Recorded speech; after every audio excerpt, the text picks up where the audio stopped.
Hello mga friends! Ayan, nandito tayo sa ating mini garden.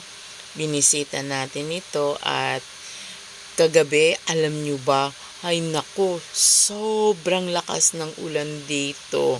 At pati kaninang madaling araw, ang lakas.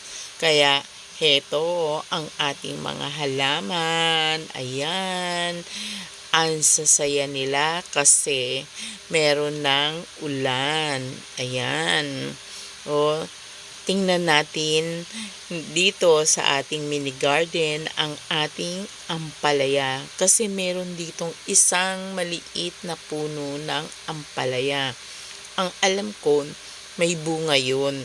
At binalot ko ng plastic. Tingnan natin kung nagtuloy ang bunga ng ampalaya, mga friend. Ayan, nakikita nyo na sa plastic, di ba? Parang nagtuloy naman siya. Teka, sandali lang ha. Medyo nahihirapan kasi akong tanggalin yung plastic para maipakita sa inyo yung bunga ng ampalaya. Kasi natutuwa ako kahit maliit lang siya na puno ng ampalaya ay natutuwa ako dahil kahit papano ay namumunga siya.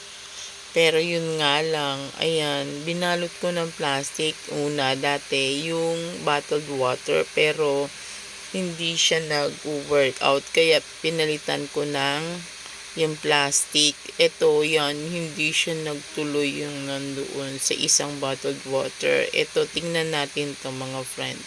Ayan, o diba naaaninag nyo na. Wow! Ang galing. Teka, medyo talaga mahirap bukas neto. Hawak ko kasi ang aking camera. Ayan, tingnan nyo mga friend. Wow, di ba oh. Ito, nagtuloy siya. Ayan, medyo malaki na siya. Pwede ng panahog.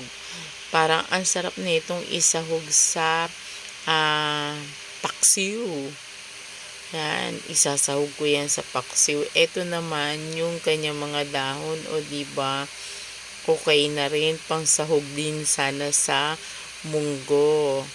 Ayan, yan lang mga friend.